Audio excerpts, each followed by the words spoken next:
म्हणून ही कन्या बिडवाड सोडून आपल्या लेकरा बाळांसोबत आचरे मुक्कामी आहे। याच आजीच्या आभाळमायेत बरोबर 75 वर्षापूर्वी याच दिवशी नवजात बालकाने आचरा भूमीत जन्म घेतला। हेच कुटुंबियांचे पप्पा म्हणजे चंद्रकांत अनंत फोंडके। आचरा येथील प्राथमिक शाळेत त्यांनी शिक्षणाचा श्रीगणेशा केला। माध्यमिक शिक्षण जवळच्या न्यू इंग्लिश स्कूलमधून पूर्ण केले। नागझरीच्या पाण्यात डुंबणे, वडिलांना दुकानात मदत करणे, लहान भावंडांना सांभाळणे, आईचे अपार कष्ट पाहणे, अशा वातावरणात पप्पा वाढत होते। रामेश्वर मंदिराजवळ उदबत्त्याही त्यांनी विकल्या आहेत। उपजत असलेले व्यवसायाचे बाळकडू त्यांना इथेच मिळाले असणार। या कष्टमय प्रवासात पप्पांच्या मामांनी कणकवलीच्या बाजारातून आणलेली भाज्याची पुडी म्हणजे सर्वोच्च आनंदाचा ठेवा होता। नोकरीसाठी गाव सोडणे भाग होते। आजीच्या आईवडिलांच्या उबदार छायेतून बाहेर पडायला पाय निघत नव्हता। गाव सोडताना माणसाची मानसिकता काय होत असेल? मंदार, तयारी करतोयस का? तर आपल्याला हीच पप्पांची मानसिकता मंदार आपल्या गाण्यातून सांगणार आहे। तर आपण मंदारला बोलूया। 75साठी खूप खूप शुभेच्छा। आणि असाच त्यांच्या शतक महोत्सवाचा कार्यक्रम देखील ह्याच जांभूळ रिसॉर्टमध्ये आणि आपण सर्वजण त्याला नक्की उपस्थित असू अशी आशा करूया। आणि मला गाव सुटना, कसं सांगू राणी मला गाव सुटना, काय सांगू राणी मला गाव सुटना, कसं सांगू राणी मला गाव सुटना। बंद गळ्या मंदी माझं मावला गंग, जिंच्या कपड्यामध्ये दुनिया खाली कशी दंग, झोप आहे राणी आपल्या धुंदीमध्ये दंग, माणसाने माणसांचे सोडले का रंग, म्हाताऱ्याच्या धोतराची गाठ सुटना, काय सांगू राणी मला गाव सुटना, काय सांगू राणी मला गाव सुटना, कसं सांगू राणी मला गाव सुटना।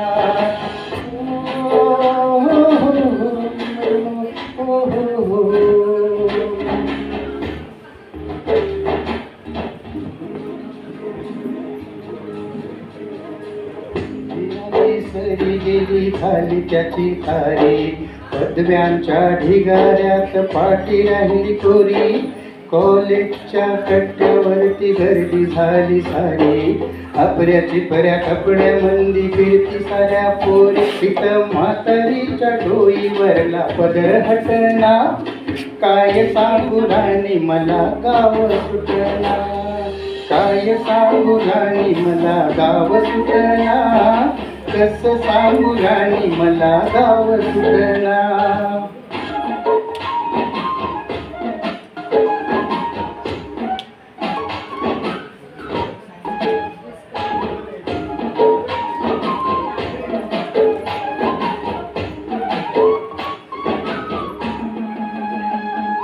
शहरातील गाडी बघा धुंच गाणं गाती, भावनांनी भावनांशी तोडली कानाती, ओल्या चिंब पावसात ओली चिंब माती, शरदाच्या चांदण्यात भिजल्या राती, सर्जा राजाची गजोडी माग हटना, काय सांगू राणी मला गाव सुटना, काय सांगू राणी मला गाव सुटना, कसं सांगू राणी मला गाव सुटना। हो हो हो हो हो हो हो हो।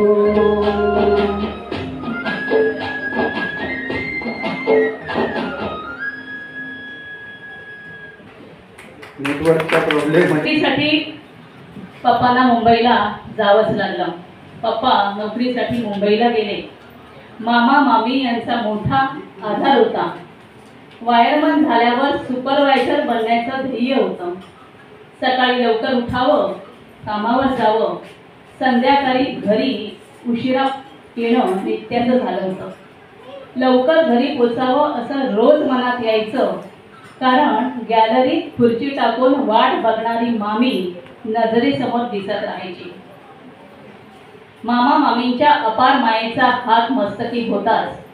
परीक्षा देणे सुरू होते, पण यश काही मिळत नव्हते. देवासारखे मुंज साहेब भेटले आणि सुपरवायझर होण्याचे स्वप्न साकार झाले. शिकणारी भावंड, आजारी असणारे वडील, भविष्यासाठी मुंबईत घ्यावयाची जागा, असे अनेक प्रश्न सतावत होते. आर्थिक मेळ जमवताना तारेवरची कसरत होत होती. अशातच पप्पांच्या वडिलांना देवाज्ञा झाली आणि कुटुंबाचा सर्व भार पप्पांवर येऊन पडला. वडीलधाऱ्यांनी सांगितलं की वडिलांना वर्ष व्हायच्या आत लग्न करायला हवं. मग सुरू झाले वधू संशोधन. माडगुतांची प्रतिभा होणकरांच्या घरात चैतन्य पसरवी चैताली बनून आली आणि घराला घरपण प्राप्त झाले. पप्पांनी बीडवाडीशी दुरावलेले संबंध परत प्रस्थापित केले. बीडवाडीची आजी, हरकुळची आजी लग्नाला आल्या होत्या. गोंधळ घालण्याची प्रथा परत सुरू झाली. पप्पांची मुंबईतील जागा नातेवाईक सगळे सोयरे यांची हक्काची जागा झाली. राणी, सोना आणि भूषण यांच्या आगमनाने पप्पांचे गोकुळ समृद्ध होत गेले. सकाळी 4 वाजता घरातून बाहेर पडणं आणि रात्री 11 वाजता घरी येणं हा नियम बनून गेला होता. मुलांना फारसा वेळ देता येत नव्हता. अशावेळी प्रत्येक वडिलांच्या मनात, बापाच्या मनात काय भावना असतील आपण जरा ऐकूया. मंदार, पुढचं गाणं म्हण. पप्पांनी मुंबई येथील आपल्या राहत्या परिसरात गणपती उत्सव मंडळाची स्थापना केली. छोट्या मोठ्या सामाजिक कार्याची धुरा सांभाळली. परमेश्वर सर्वव्यापी आहे हे गीत लक्षात ठेवून जेवढी मनोभावे रामेश्वराची पूजा केली, तेवढ्याच मनोभावे दर्ग्यावर चादरही चढवली. पप्पांचे स्वप्न होते स्वतःचा व्यवसाय सुरू करावा. कुणाच्या हाताखाली काम करणे त्यांच्या मनाला पटत नव्हते. सासऱ्यांचा रेनकोटचा व्यवसाय आपल्याला मिळेल असं त्यांना वाटलं होतं, पण तो योग काही जुळून आला नाही. मुले स्थिरस्थावर होत होती आणि पप्पांनी निर्णय घेतला VRS घेण्याचा. मुदतपूर्व सेवानिवृत्ती त्यांनी घेतली आणि इलेक्ट्रिकशी संबंधित व्यवसाय सुरू केला. दरम्याने गावची मठी पक्की केली. लेकीकडे अमेरिकेला जाऊन आले, पण या गावची ओढ त्यांना स्वस्थ बसू देत नव्हती. पप्पा परत आचरे मुक्कामी आले आणि त्यांना वाटलं जरा विसावू या वळणावर. कविता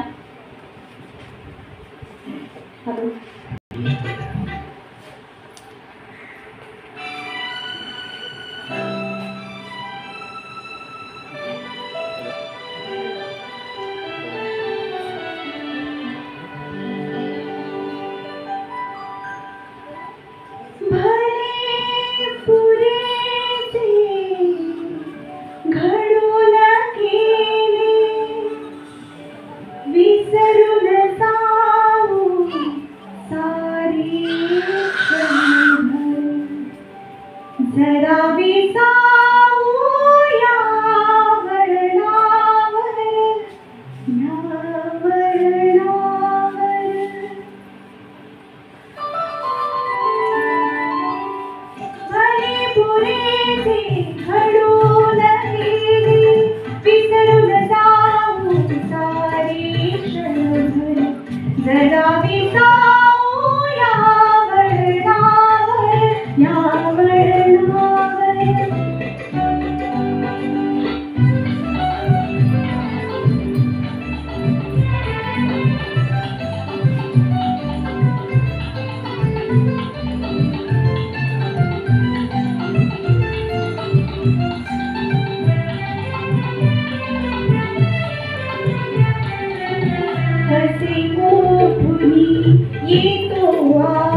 जरा विसावू या वळणावर, या वळणावर.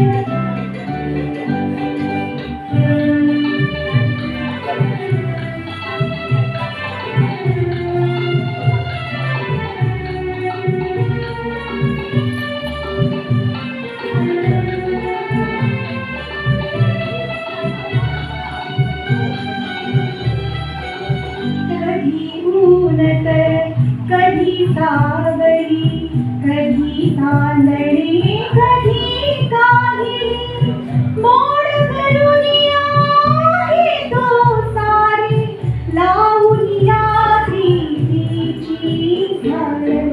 जरा विसावू या वळणावर, या वळणावर. भले पुरेसे घडून गेले, विसरून जाऊ सारे क्षण. जरा विसावू या वळणावर, या वळणावर.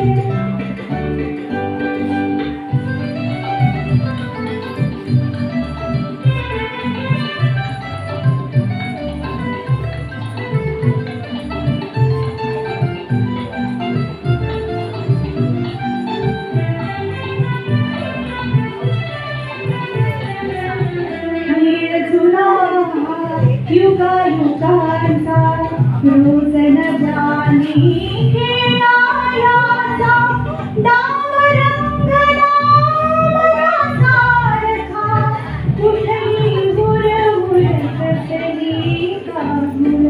जरा विसावू या वळणावर, या वळणावर.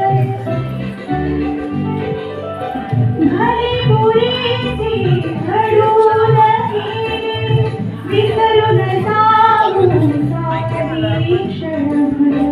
जरा विसावू या वळणावर, या वळणावर, या वळणावर, या वळणावर.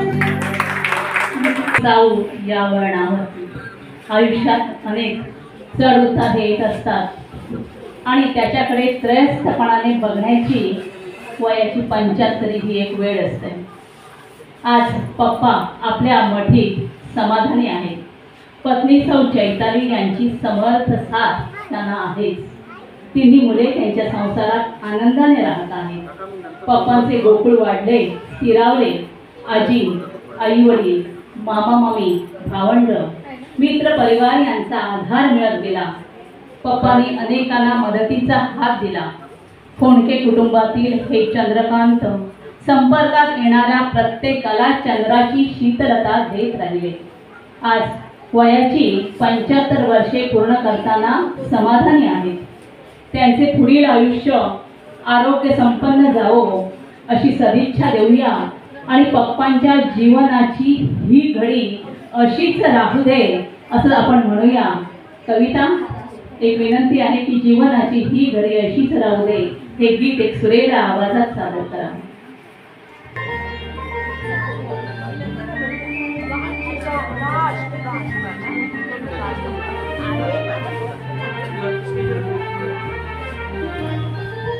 जीवनात ही घडी अशीच राहू दे, जीवनात ही घडी अशीच राहू दे.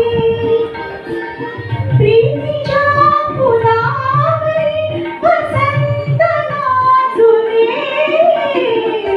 जीवनात ही घडी अशीच राहू दे, जीवनात ही घडी अशीच राहू दे.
राहू दे.